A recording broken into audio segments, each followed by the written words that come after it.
ఒంటరితనంతో struggle అవుతున్నావా? నేను చిన్నవాడినండి, నేను ఎన్నిక లేనివాడినండి, ఏ విధమైన ఆశీర్వాదాలు నాకు లేవండి, ఏ విధమైన సపోర్ట్ నాకు లేదండి, ఏ విధమైన తలాంతులు వరాలు నాకు లేవండి అని బాధపడుతున్నావా?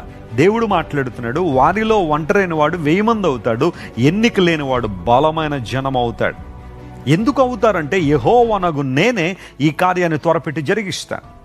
నీ దేవుడు కార్యము జరిగించేవాడు. ఆయన పని చేసే దేవుడు. ఆయన పని చేయకుండా మౌనంగా ఉండలేదు.